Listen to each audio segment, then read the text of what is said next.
Hello, and welcome to the 13th episode of the Kid Broadway podcast, intimate conversations with community and professional actors in Broadway news. And today we are chatting with Eva Tavares. Now please, sit back, relax, and enjoy the Kid Broadway podcast.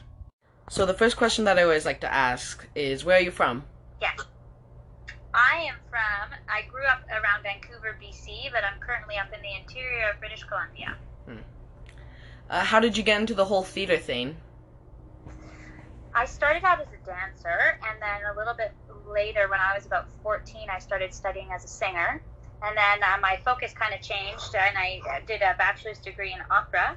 And then after I finished my bachelor's degree, I moved into musical theater because I kind of had some of the skills that you needed to do that with the dance and the singing. And yeah, so it kind of morphed and changed.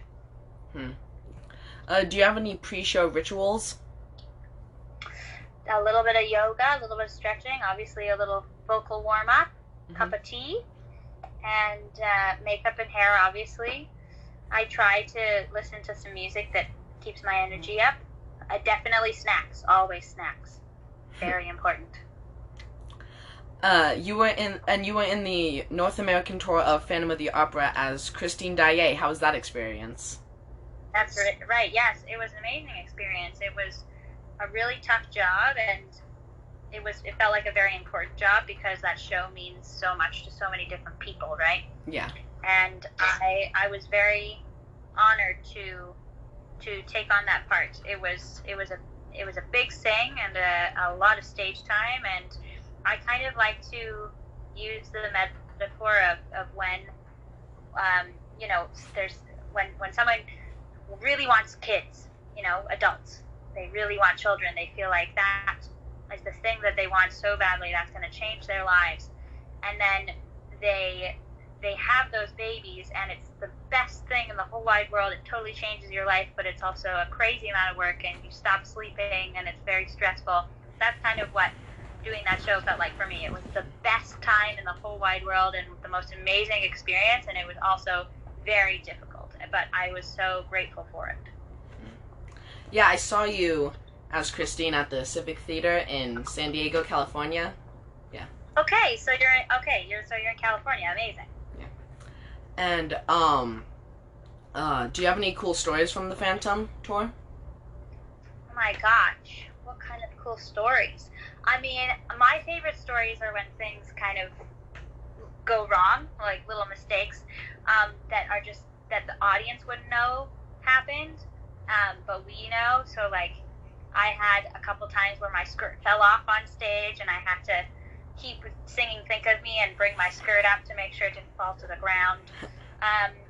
We had a crazy thing happen when we were in Los Angeles in 2019 in the summer. We were on stage when that earthquake hit. I don't know if you remember that.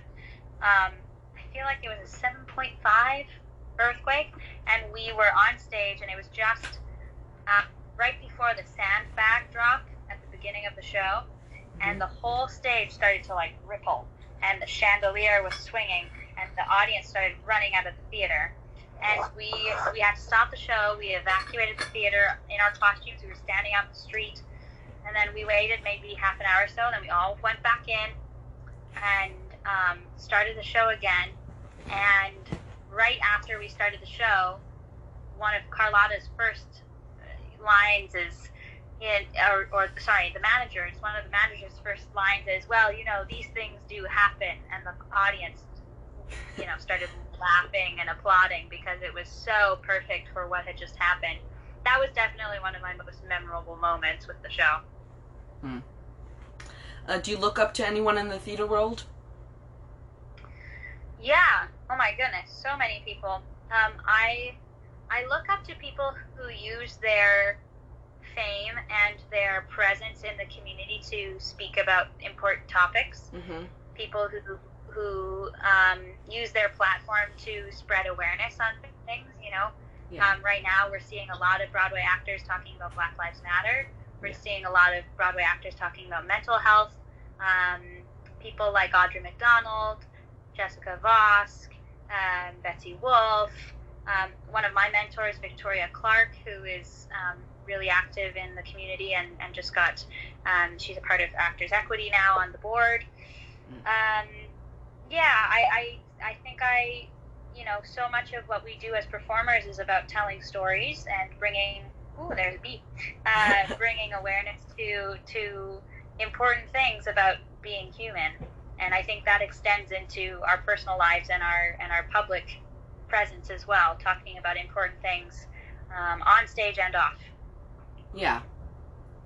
And what advice would you give to your younger self and younger people listening now going down a similar path? Well, moving forward, I could talk about that for a really long time, but I think the biggest thing to remember, especially when you're younger, is that everyone's path is different. So you might look at someone who's the same age as you, and you might say, oh, they've got so much more going on than I do, and they've had more success, and they're doing it better than I am. And the truth is that everyone's journey looks very, very different, and try as best you can not to judge yourself based on someone else's experience, because it's very hard to know what the truth of what they're going through is, and also everything that is supposed to come to you will, and it just looks different for everybody. Yeah. So we're going to wrap up here in a minute, but are you up to anything right now? Any new projects? Right now, it's pretty quiet with this, the current state of the world, as you know. Broadway's still closed. I was there really up until the day before they closed everything down. I think that was March 12th. But I'm currently on my parents' farm, and I'm working on farm projects. That's a big thing for me right now. I was really fortunate to actually film a movie recently that's going to be coming out soon. So I'm excited about that. But other than that, it's kind of just, trying to be kind to myself and know that this time will pass, and we're going to see what the world looks like after, right? Yep. Well, thank you, Eva, for coming on the podcast.